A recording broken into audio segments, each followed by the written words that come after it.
Pastor, e como que se explica harpazo e parousia na visão do pré? Interessante pergunta, né? Harpazo, inclusive eu estou aqui, harpazo hoje, né? Arrebatamento. Harpazo não é um termo técnico para arrebatamento. Não, por mais que se traduz, né? Exatamente. Literalmente por arrebatamento. Por diversas vezes, Paulo vai usar parousia, e sempre quando se refere à igreja, é o que ele explicou em Tessalonicenses 4,16. É o evento do arrebatamento. Assim como parousia é usado também para descrever a vinda de Cristo no fim da tribulação, para estabelecer o reino. É usado também, segundo aos Tessalonicenses capítulo 2, para a vinda do anticristo. Nós vamos ter 1 Coríntios capítulo 1, versículo 7, onde o arrebatamento, ou seja, a vinda de Cristo para arrebatar a igreja, a levar para os céus, é descrito ali com o termo apocalipse, né? O apocalipse, ou seja, revelação. E nós vamos ter diversos outros termos, por isso que em 2 aos Tessalonicenses, né, muitos exegetas pré-tribulacionistas entendem que ali naquele contexto o próprio termo ali apostasia se refere também à partida, ao afastamento, à retirada física da igreja, para que então se manifeste o homem da iniquidade. E vale a pena ser honesto, né, intelectualmente, que há traduções antigas, principalmente das Bíblias em inglês, que traduziam, ao invés de apostasia, como retirada. Partida, né? Porque esse é o sentido básico do termo, né? Seja apostasia ali, seria apostasia, o afisteme, né? Que é o outro termo usado, que se repete por mais vezes, significa simplesmente separação, partida, retirada. Quando não há um complemento, não tem como sabermos afastamento do que, retirada do que. É o contexto que indica. Sim. E segundo aos Tessalonicenses, está em um contexto escatológico. Logo, é por esse motivo que há a possibilidade, sim, de que seja uma referência ao rapto. Mas o senhor defende essa visão? Olha, eu até defendo, mas eu não entendo ela como crucial para a defesa do pré, ali naquele texto, e haja vista, muitos pré-tribulacionistas, como o próprio John Alvar, Charles Reich, dentre outros, eles não fazem uso desse termo apostasia como uma referência ao rapto, mas sim a um afastamento de Deus mesmo. Porque, sim, prossiga, pastor. Porque isso não atrapalha a defesa do pré-tribulacionismo ali naquele texto de maneira alguma. Né? Eu gostaria agora de fazer uma pergunta para o senhor. Eu acho que eu só fiz. Ele ia responder. Eu fiz a pergunta. Qual que é a pergunta? Não, eu fiz a pergunta, mas o senhor ia falar alguma coisa. Agora até devido ao assunto ter eu já não estou no caminho. Bom, eu gostaria de saber a opinião. O senhor estava indo pro tablet responder algo que o pastor Davi havia... Não, a resposta que eu trouxe aqui do tablet é em relação à casa do pai. É que eu ia fazer uma outra pergunta para ele em relação à ideia de um arrebatamento, né, no fim da tribulação, mas pode seguir aí. E a questão da última trombeta ali, que geralmente os pós-tribulacionistas... É a 7ª ou 8ª trombeta? No caso, nós conectamos 1 Coríntios capítulo 15, 51 com Apocalipse, né? Quando fala da última trombeta, Apocalipse capítulo 11. E o 7º anjo tocou a sua trombeta e tal. Então nós fazemos uma conexão e a última trombeta citada por Paulo é a 7ª trombeta de Apocalipse, né? Se você pegar qualquer concordância bíblica, ou se você quiser uma concordância um pouco mais extensa, como a concordância de Joshua, uma concordância enorme, e colocar lá trombeta, a última referência à trombeta em toda a Bíblia Sagrada é a 7ª de Apocalipse. Então, dentro dessa ideia lógica, nós conectamos a última de 1 Coríntios, né, com a última de Apocalipse. Certo. E você crê que ela será tocada no fim da tribulação? 7ª trombeta de Apocalipse? É que a minha forma... Uma vez que para você a igreja é arrebatada no fim da tribulação, no momento da segunda vinda... A minha forma de ler Apocalipse, ela distancia-se um pouco da visão clássica pós-tribulacional, né? Que é fazer aquela leitura futurista. Eu faço recapitulações. Entendi. Eu acredito que Apocalipse está de forma cíclica, repetindo a mesma história. O Cristo que é perseguido, morto, ressurreto e vence seus inimigos. Então, eu vejo aquela visão cíclica. Então, para mim, as 7 taças, os 7 selos e as 7 trombetas tratam de um final concomitante de um mesmo evento. O reino de Cristo vindo à Terra. Então, é esta forma que eu leio Apocalipse. Você sabe que se você comparar ali as 7 taças, 7 trombetas com 7 selos, você vai perceber, nós não vamos fazer isso aqui agora, Sim, mas... Mas existe algumas diferenças. Existe não só diferenças, mas há impossibilidades ali de fazer a junção de alguns pontos, né? Por isso que... O importante é o final. No final de todos, aliás, isso permanece sendo essa ideia, né, como rei, né? da recapitulação, de ser Sim. cíclico, é uma ideia antiga, né, que já veio ali com Agostinho para Século fundamentar o amilenismo. Sim. São os aliancistas amilenistas que dependem disso para depois jogar a prisão de Satanás, no capítulo 20, e a própria ressurreição, que é corpórea ali, lá para o primeiro século. Satanás foi preso, está recapitulando o que é, ao meu ver, né, exegeticamente, hermeneuticamente, um absurdo. E agora, a prisão de Satanás eu também acho que é um texto que precisa ser bem analisado para não fazermos um tipo de prisão ali, um poder diminuído, né? Como dizem, que o poder do diabo foi diminuído a partir da crucificação de Jesus. É outro caso, não vem pastor bem ao Davi, caso eu não agora, entendi. né? Você falou que a sua posição é cíclica, mas você não explicou como que você entende o momento do toque da 7ª trombeta, uma vez que para você ali é o arrebatamento, consequentemente tem que ser tocada no fim. Sim. Eu compreendo a história caminhando de forma linear. O texto de Apocalipse, para mim, é cíclico. Eu consigo ver repetições do reino de Cristo sendo anunciado até que ele se estabeleça, capítulo 21, capítulo 22. Aliás, a partir do capítulo 20 até o 22, né? Me perdoe, eu só estou fazendo essa pergunta novamente porque nós vamos perceber claramente que Sim. após a 7ª trombeta, nós temos ali uma série de juízos denominados de taças, né? Sim. E essas taças são desdobramentos do toque da 7ª trombeta, assim como as 7 trombetas, elas são desdobramentos da abertura do 7º selo. Sim. Então, assim, né, eu vejo uma grande dificuldade, ainda que adote a perspectiva da recapitulação, ou paralelismo progressivo, como é conhecido também, por conta de que a conta não fecha, né? Nós temos ali muitos outros juízos, inclusive o texto do Apocalipse, uma leitura simples, aponta para isso. Que serão derramados sobre a terra. Apocalipse 11:15, né? Vamos lá. Por favor, pastor, o senhor ia concluir. É a terceira vez que eu acho que eu te interpelo bem na hora do raciocínio. Não, mas pode trazer seu argumento aí. Como vocês estão éticos, educados? Ah, não. O pastor Ivan, ele é muito nivelado para isso.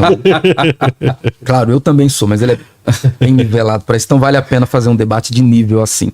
Se a gente ler Apocalipse capítulo 11, a partir do verso 15, o que o texto diz?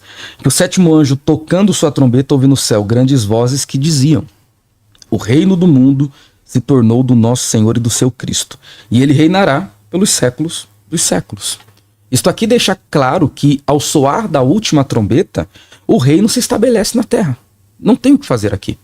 A não ser que o que esteja escrito aqui, o Senhor compreenda que é profético para um futuro dentro do próprio Apocalipse. Isso, assim eu, como acho que o Senhor, eu acho que o Senhor, como um pré-clássico, o Senhor deve interpretar isso aqui como futuro.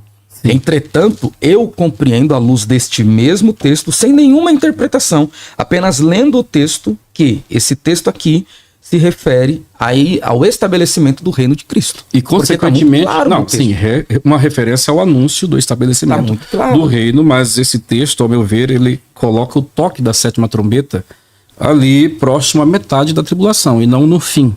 E o ponto principal aqui para nós, né, no debate pré e pós, sim, eu entendo, acredito que você vai defender que essa 7ª trombeta, sendo a última de uma série de juízos de 7, é a mesma lá descrita por Paulo. É a visão clássica de todo pós. Todo pós pensa assim. Agora, assim, eu vejo um grande problema com essa ideia de que a mesma, por diversas razões, vou apresentar algumas rapidamente aqui em 1 minuto, né, para não tomar tempo. Primeiro, Paulo, quando ele vai falar da última trombeta ali para os coríntios, que é a trombeta de fato, para o arrebatamento, o texto, uma leitura natural, nos dá a entender que tanto Paulo como seus leitores sabiam do que se tratava aquela última trombeta que diz respeito à ressurreição dos mortos e, consequentemente, ao arrebatamento da igreja. E aí nós temos um problema, porque Paulo não tinha conhecimento de que no futuro haveria uma série de juízos denominados trombetas, em que havia uma 7ª que seria a última trombeta. Sim. E tão poucos leitores de Paulo, né? Então, para os coríntios, essa ideia de que a última trombeta é a última de uma série de 7, não teria nenhum sentido, porque eles nada sabiam disso.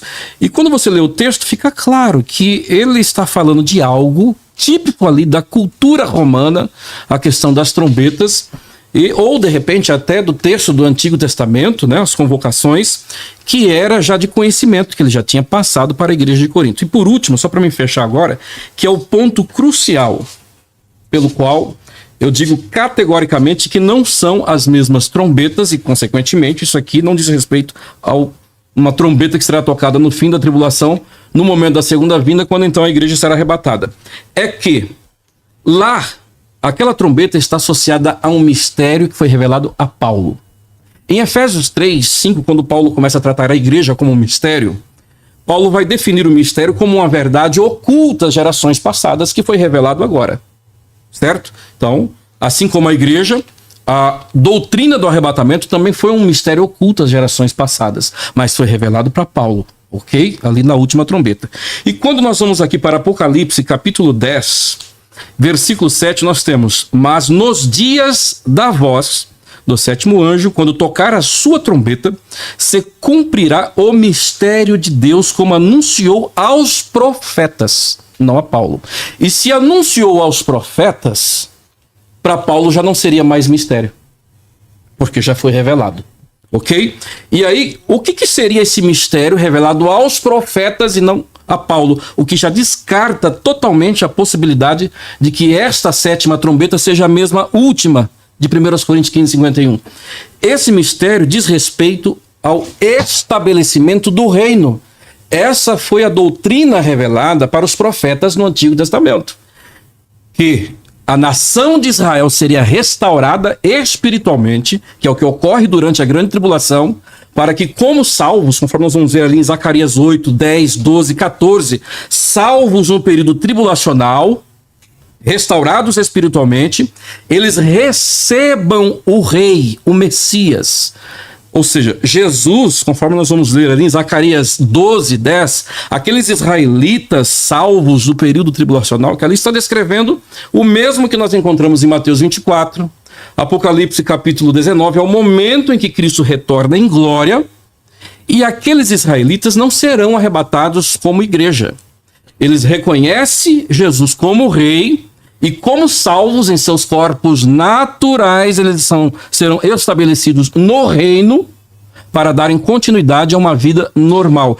É aqui que começa o debate. E esse mistério, olha só, esse mistério aqui, né, quando você vê a explicação dele no versículo 15, é justamente relacionado ao estabelecimento do reino, conforme o capítulo 11, verso literalmente 15, aqui. deixa claro. É uma pergunta única. Eu permiti que o senhor fizesse toda a exposição para não atrapalhar o raciocínio.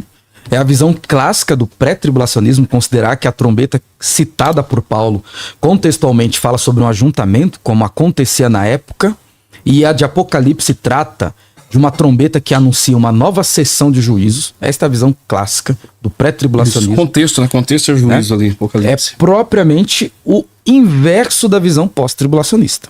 Na visão pós-tribulacionista, a trombeta citada por Paulo faz parte, obviamente, do contexto de ajuntamento civil e talvez até uma referência às trombetas utilizadas no Antigo Testamento para alarmar o povo, as trombetas tocadas pelos atalaias, mas esta trombeta tem elementos que combinam-se com aquilo que nos diz Apocalipse capítulo 11, do verso 15 ao verso 19, que é o estabelecimento do reino.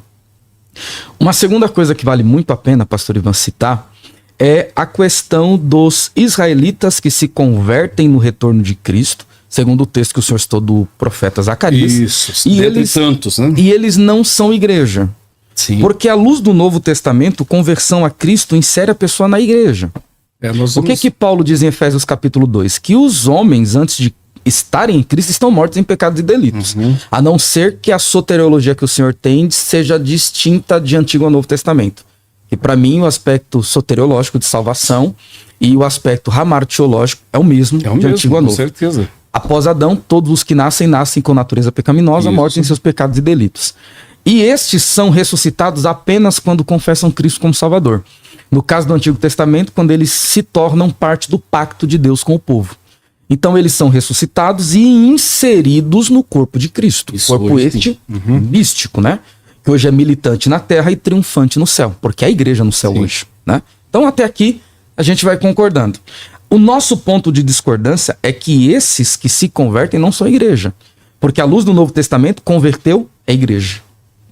A partir do momento que se converte a igreja. Nós já discutimos esse ponto, acho Já. que até E há no pré... excessivamente, né? E é um ponto que talvez... Eu penso que eu deixei claro para os nossos ouvintes que os santos do Antigo Testamento, ainda que salvos com base na obra vicária de Cristo, né, com efeito retroativo, não são igreja. Então, não são isto igreja, não era corpo de Cristo. Isto é uma interpretação Porque- e a luz do Novo Testamento não se sustenta. Né? Efésios, capítulo 1, capítulo 2, capítulo 3. isso, sem problema.